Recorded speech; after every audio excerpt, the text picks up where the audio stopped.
नमस्कार दोस्तों, आपका हमारे YouTube channel old story voice में स्वागत है। छोटे से गांव में एक दरिद्र विधवा ब्राह्मणी रहती थी। 6 वर्षीय बालक मोहन के अतिरिक्त उसका और कोई नहीं था। वह 2-4 भले घरों से भिक्षा मांगकर अपना तथा बच्चे का पेट भर लेती और भगवान का भजन करती थी। भीख पूरी न मिलती तो बालक को खिलाकर स्वयं उपवास कर लेती। यह क्रम चलता रहा। ब्राह्मणी को लगा कि ब्राह्मण के बालक को 2 अक्षर न आए, यह ठीक नहीं है। गांव में पढ़ाने की व्यवस्था नहीं थी। गांव से 2 कोस पर एक पाठशाला थी। ब्राह्मणी अपने बेटे को लेकर वहां गई।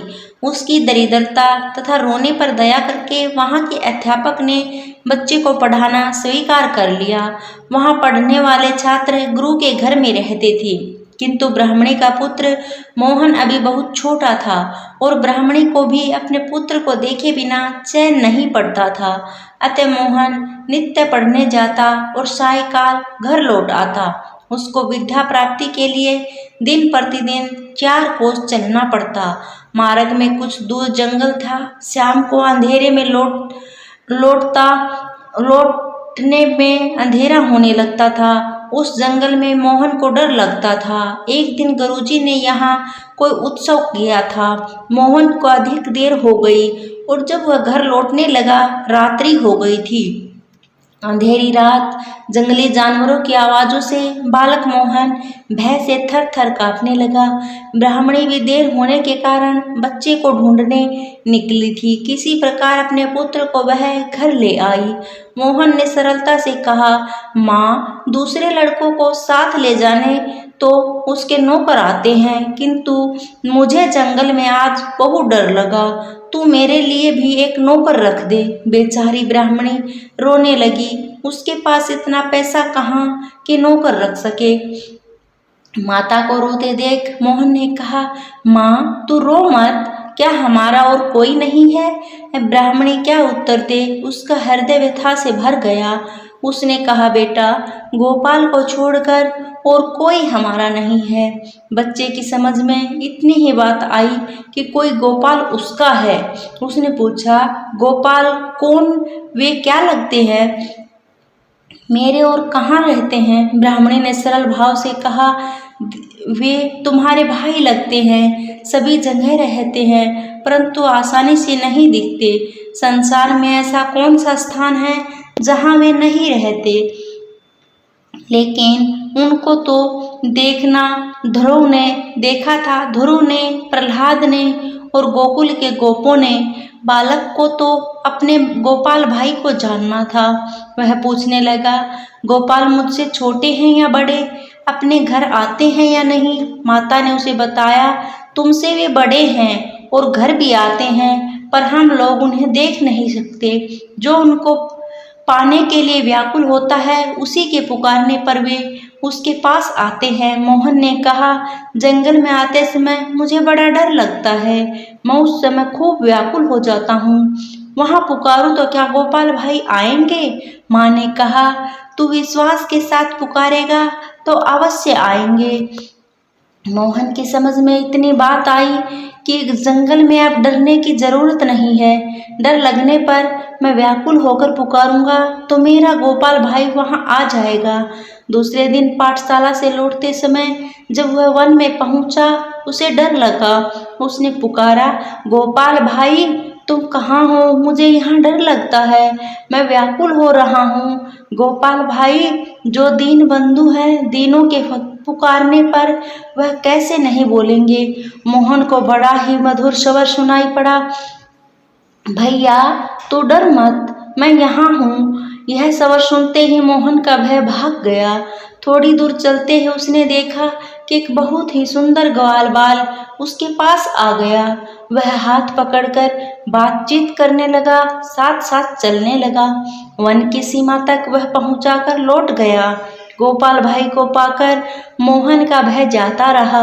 घर आकर उसने जब माता को सब बातें बताई तब वह ब्राह्मणी हाथ जोड़कर गदगद हो अपने प्रभु को प्रणाम करने लगी। उसने समझ लिया जो दयामयी द्रौपदी और गजेंद्र की पुकार पर दौड़ पड़े थे, मेरे भोले बालक की पुकार पर भी वही आए थे।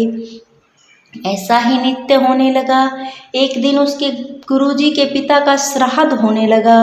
सभी विद्यार्थी कुछ न कुछ भेंट देंगे।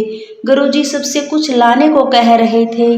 मोहन ने भी सरलता से पूछा, गुरुजी मैं क्या ले आऊं? गुरु को ब्राह्मणी की अवस्था का पता था। उन्होंने कहा, बेटा तुमको कुछ नहीं लाना होगा। लेकिन मोहन को यह बात कैसे अच्छी लगती। सब लड़के लाएंगे तो मैं क्यों न लाऊं।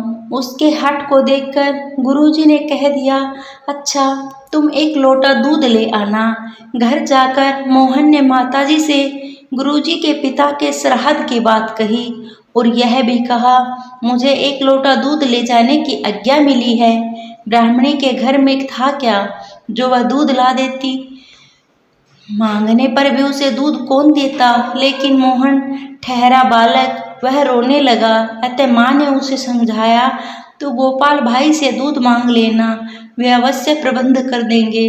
दूसरे दिन मोहन ने जंगल में गोपाल भाई को जाते ही पुकारा और मिलने पर कहा, आज मेरे गुरुजी के पिता का श्राद्ध है, मुझे एक लोटा दूध ले जाना है। माँ ने कहा है कि गोपाल भाई से मांग लेना, सो मुझे तुम एक लोटा दूध ला कर दो। गोपाल ने कहा, मैं तो पहले से यह लोटा भर दूध लाया हूँ, तुम इसे ले जाओ। मोहन बड़ा प्रसन्न हुआ। पाठशाला से गुरुजी दूसरे लड़कों के उपहार देखने और रखवाने में लगे थे। मोहन हंसता हुआ पहुँचा। कुछ देर तो वह प्रतीक्षा करता रहा कि उसके दूध का भी गुरुजी देखेंगे, पर जब किसी का ध्यान उसकी ओर न गया तब वह बोला, गुरुजी मैं दूध लाया हूँ। गुरुजी ढेरों चीज़ें संभालने में व्यस्त थे। मोहन ने सब उन्हें स्मरण दिलाया, तब झुंझलाकर बोले, जरा सा दूध लाकर यह लड़का कान खाए जाता है, जैसे इसने हमें निहाल कर दिया। इसका दूध किसी बर्तन से डालकर हटाओ इसे यहाँ से। मोहन अपने इस अपमान से खिन्न हो गया। उसका उत्साह चला गया। उसके नेत्रों से अश्रु गिरने लगे। नौकर ने लोटा लेकर दूध कटोरे में डाला तो कटोरा भर गया, फिर गिलास में डाला तो वह भी भर गया, बाल्टी में डालने लगा तो वह भी भर गई। भगवान के हाथ से दिया वह लोटा भर दूध तो अक्षय था। नौकर घबराकर गुरुजी के पास आया। उसकी बात सुनकर गुरुजी तथा और सब लोग वहां आए। अपने सामने एक बड़े पात्र में दूध डालने को उन्होंने कहा। पात्र भर गया पर लोटा तनिक भी खाली न हुआ। इस प्रकार बड़े बड़े बर्तन दूध से भर गए। पर गुरुजी ने पूछा, बेटा तू दूध कहाँ से लाया है। सरलता से बालक ने कहा, मेरे गोपाल भैया ने दिया। गुरुजी और चकित हुए। उन्होंने पूछा, गोपाल भाई कौन, तुम्हारे तो कोई भाई नहीं। मोहन ने दृढ़ता से कहा, क्यों नहीं, गोपाल भाई मेरा बड़ा भाई है, वह मुझे रोज वन में मिल जाते हैं। माँ कहती है कि वह सब जगह रहता है पर दिखता नहीं। कोई उसे खूब व्याकुल होकर पुकारे तभी वह आ जाता है। उसे जो कुछ मांगा जाए वह तुरंत दे देता है। अब गुरुजी को कुछ समझना नहीं था। मोहन को उन्होंने हृदय से लगा लिया। श्रद्धा में उस दूध से खीर बनी और ब्राह्मण उसके स्वाद का वर्णन करते हुए तृप्त नहीं होते थे। गोपाल भाई के दूध का स्वाद स्वर्ग के अमृत में भी नहीं, तब संसार के किसी पदार्थ में कहाँ से होगा। उस दूध का बना श्राद्ध अंत पाकर गुरुजी के पितृ तृप्त ही नहीं हुए, माया से मुक्त भी हो गए। श्राद्ध समाप्त हुआ। संध्या को सब लोग चले गए। मोहन को गुरुजी ने रोक लिया था। अब उन्होंने कहा, बेटा मैं तेरे साथ चलता हूँ, तो मुझे अपने गोपाल भाई के दर्शन करा देगा ना। मोहन ने कहा, चलिए, मेरा गोपाल भाई तो पुकारते ही आ जाता है। वन में पहुंचकर उसने पुकारा। उत्तर में उसे सुनाई पड़ा, आज तुम अकेले तो हो नहीं, तुम्हें डर तो लगता नहीं, फिर मुझे क्यों बुलाते हो? मोहन ने कहा, मेरे गुरुजी तुम्हें देखना चाहते हैं, तुम जल्दी आओ। जब मोहन ने गोपाल भाई को देखा तो गुरुजी से कहा, आपने देखा मेरा गोपाल भाई कितना सुंदर है? गुरुजी कहने लगे, मुझे तो दिखता ही नहीं, मैं तो यह प्रकाश मात्र देख रहा हूँ। अब मोहन ने कहा, गोपाल भाई तुम मेरे गुरुजी को क्यों दिखाई नहीं पड़ते?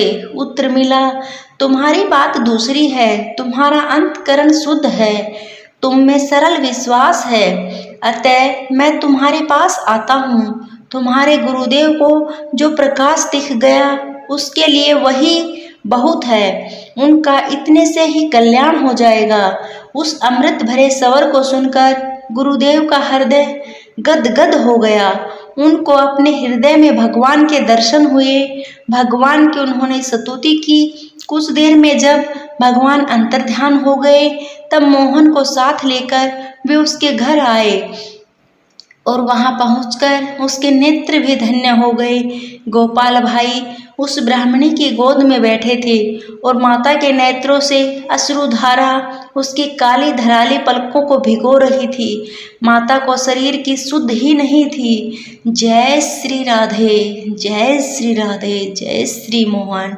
लाइक एंड सब्सक्राइब जरूर करें और हमारे चैनल को देखने के लिए धन्यवाद।